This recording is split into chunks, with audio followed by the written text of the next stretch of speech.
Hi Librans and welcome to your weekly reading. Let's see what messages do we have for you in terms of your love and relationship.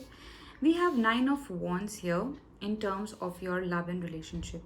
यहाँ पे 9 of wands का जो card है Librans वो ये message दे रहा है कि somehow you have stopped taking efforts. आप कहीं ना कहीं यहाँ पे मुझे गिव अप एनर्जी में नज़र आते हुए दिख रहे हो, जहाँ पे आपको ये लग रहा है कि मेरे एफर्ट्स जो हैं वो किसी काम में नहीं आ रहे हैं, या मैं बहुत ज़्यादा मेहनत कर चुका हूँ या बहुत ज़्यादा मेहनत कर चुकी हूँ and the relationship is not going any further, या फिर if you are looking for a suitable partner, वहाँ पे भी कहीं ना कहीं आपकी गिव अप की एनर्जीज नज़र में आ रही हैं और आप होप छोड़ते हुए नज़र में आ रहे हो that you don't want to try now.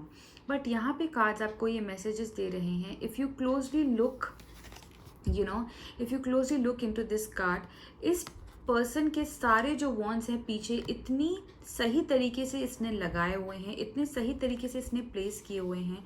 एक वॉन्ड ऑलरेडी इसके हाथ में है, तो वो यही सोच रहा है कि अब मैं आगे एफर्ट्स डालूं ना डालूं, क्या मैं इस वॉन्ड को उधर प्लेस करूं या ना करूं, बिकॉज मुझे तो कुछ बनता हुआ नहीं दिख रहा है. बट यहाँ पे कार्ड आपको सजेस्ट कर रहे हैं कि you don't have to overthink. All right, आपके जो भी एफर्ट्स हैं, जो भी आपने काम अभी तक किया है, वो कहीं ना कहीं ये देखिए कहीं ना कहीं एक अच्छी पेस पे आप इतने कंसिस्टेंट रहे हो कि आपने अपने सारे वॉन्ट्स सही जगह पे प्लेस किए हैं. And now if you are trying to give up then there is no point. आपकी सारी मेहनत वेस्ट हो जाएगी. तो आप जिस भी पॉजिटिविटी से या जिस भी आप एफर्ट से अभी तक जा रहे थे उसको आपको लूज़ नहीं करना है लीब्रंस.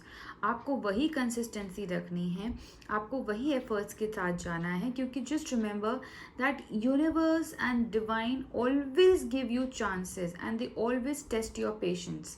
ठीक है, जहाँ पे आपने अपना पेशेंस लूज़ किया वहाँ पे सब चीज़ें ख़राब हो जाएंगी. इसीलिए it is suggested that you have to be patient enough to get the fruits of your labor, and you will get the fruits of your labor if you are consistent enough, if you are patient enough. ठीक है, तो अपना ये consistency आपको नहीं छोड़नी है, कोई भी डाउट अपने अंदर नहीं रखना है कि चीज़ें काम करेंगी नहीं करेंगी, मेरे एफर्ट्स रंग लाएंगे नहीं लाएंगे, मुझे उसका रिजल्ट कब मिलेगा कैसे मिलेगा. तो ये सब चीज़ें अपने टाइम से होंगी, सही टाइम पे होंगी, जब आपको जेन्युइनली उसकी नीड होगी.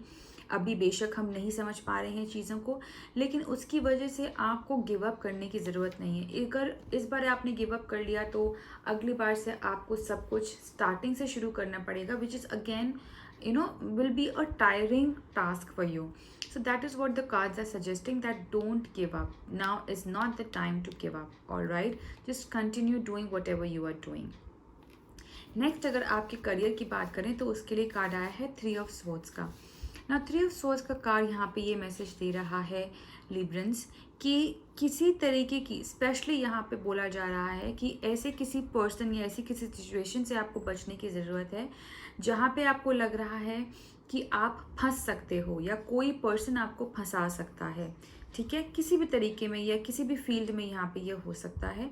सो be careful of those people और दो सिचुएशंस, बिकॉज यहाँ पे 3 ऑफ स्वॉर्ड्स में आई थिंक किसी की पहले की भी रीडिंग में वो कार्ड आया था, बट वहाँ पे उसका इंटरप्रिटेशन जो था वो दूसरे तरीके से था. यहाँ पे पहली चीज़ जो है मुझे कार्ड टर्न करते हुए नज़र आई वो है ये स्पाइडर और ये स्पाइडर वेब, एंड उसमें फंसी हुई ये स्वॉर्ड्स. तो यहाँ पे स्वॉर्ड्स के पास ये कैपेसिटी भी है कि वो इस वेब को काट के फ्री हो जाएं एंड अपना इंटेलेक्ट अपनी इंटेलिजेंस से काम करें. सो यहाँ पे भी आपको जो है वो कार्ड यही गाइड कर रहा है, यही बोल रहा है that you need to cut these cobwebs and you just need to focus on what you want.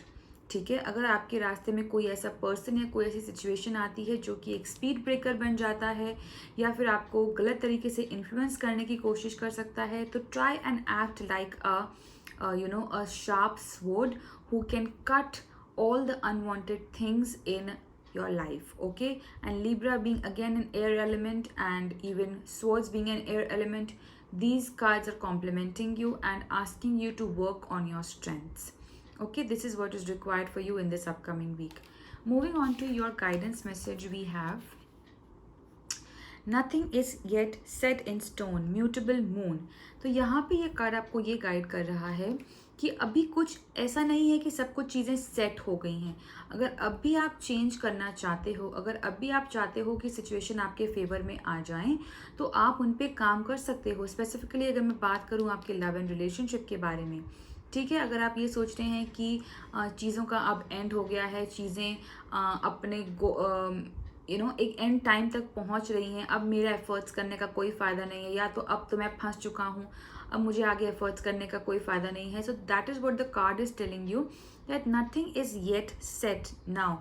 You still have the chance to change the situations or change the time in your favor, but for that you have to be consistent enough, and you have to be patient enough, you have to be sharp enough to cut the cords and cut the situations which are not in your favor.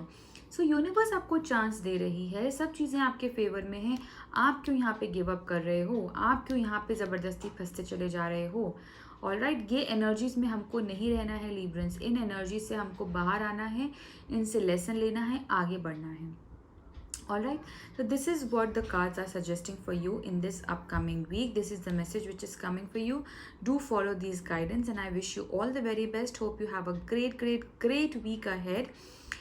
Comment down below and let me know how did you find this reading and whether or not it resonated with you. Also, subscribe to this channel if you have not yet, and yeah, share it with your friends, your family, and stay tuned for more lovely videos. Till then, bye bye, take care, and God bless.